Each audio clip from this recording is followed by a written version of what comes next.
Wat my irriteer is mense wat kla. Negatiewe mense.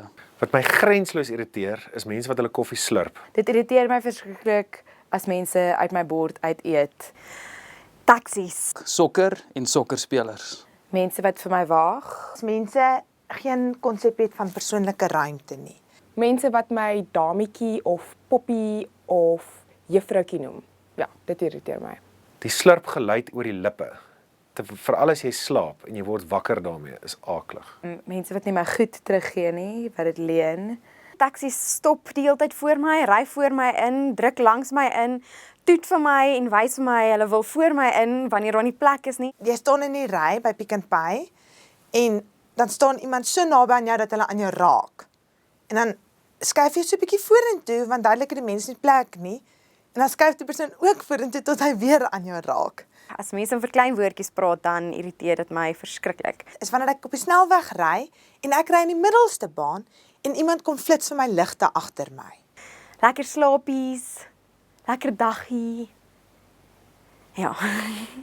Want my broer het sy koffie geslurp toe ons in die laerskoolkamer gedeel het en ek kan dit glad nie hanteer nie. As hulle sê hulle eet gou hulle kossies of kom sit op die stoeltjie of kom borsel jou haartjies en as hulle vir my sê Charlieetjie. Ek bedoel daar is 'n baan vir hom waarna hy kan verbysteek, daar is 'n baan vir hom waarna hy 180 km/h kan jaag. Hoekom moet hy my van my baan afdwing? Dit is vir my baie irritant as mense baie hard asemhaal. Mense wat gullible is. En mense wat skimp. Dit is vir my baie erg as mense nie direk vir iets vra nie. Ek dink sokker bring die slegste, swakste eienskappe uit die mensdom uit.